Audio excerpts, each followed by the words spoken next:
there is no reason for a man to behave like a gentleman with a prostitute.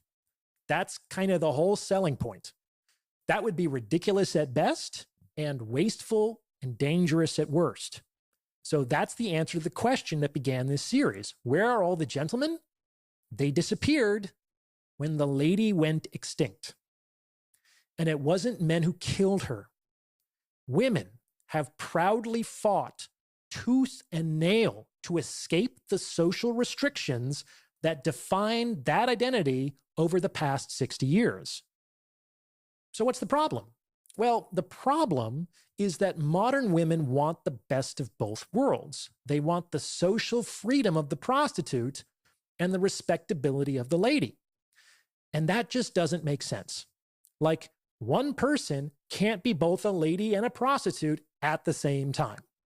If these designations are to have any meaning whatsoever, they need to be grounded in objective phenomena.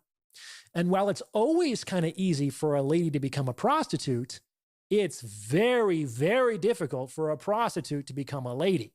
It is possible, like the Empress Wu, who started out as a concubine in Chinese history, but it is much more difficult than the opposite. So let's be real. The standard template for a woman's behavior in the sexual marketplace today is to engage in casual sex without commitment through their 20s and then settle down into marriage around 30. That is, they want to enjoy the social freedom of a prostitute for 10 to 15 years, and then they want the respectability of a lady for the rest of their lives. And unfortunately, that doesn't make sense to men.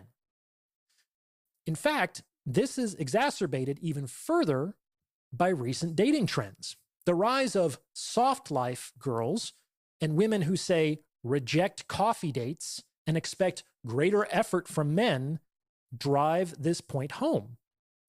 These women do not complain that men are expecting sex without marriage. They complain that men are being stingy with their resources.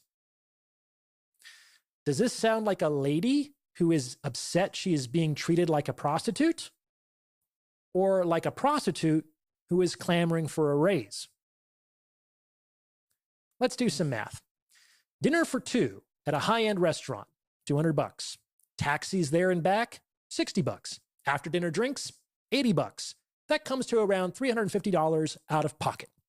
So when women today insist that they only consent to dates where they are wined and dined, they think they are communicating that they are high-value ladies who know their worth, when in reality, they are advertising that their sexual opportunity costs $350, which is actually on the low end when it comes to escorts in most major Western cities. On some level, this makes these women both unsuccessful ladies and unsuccessful prostitutes. They're unsuccessful ladies because a lady would not transact her sexual opportunity outside of commitment, and they're unsuccessful prostitutes because, well, the successful ones charge more. And that's where we are in today's day and age. A lady is a woman with a relatively low body count, which means that she's only transacted her sexual opportunity outside of commitment a few times, who expects greater upfront resource expenditure in the courtship process. And I think it's fair to say that this is so far from the original definition of the word lady that we probably shouldn't keep using it, though the residual connotations are certainly beneficial to the women who have appropriated it. And this isn't likely to change anytime soon. Why? Because a woman who tries to put sex on the other side of commitment today is going to be priced out of the sexual marketplace, especially if she is not a young virgin.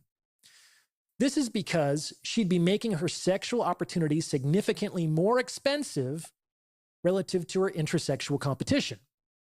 And people, men and women, don't pay more than they need to for any given good. So such a woman would frankly have to be so extraordinary in so many other respects that such a strategy would be inaccessible to most women by definition. And besides, women have shown no indication that they want to go back to the way things were. The general feeling here is that women should be able to do whatever they want, whenever they want, however they want, with whomever they want, etc.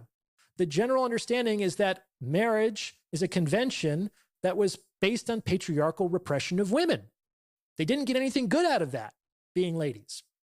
And any convention that restricts modern women's permissiveness is going to be perceived as controlling and repressive. And it's like, fair enough. I also love my freedom a lot.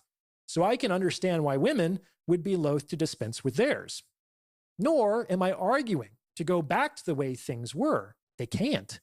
The genie does not go back into the bottle. What I am arguing is that we all see reality as clearly as possible and make decisions in light of that vision.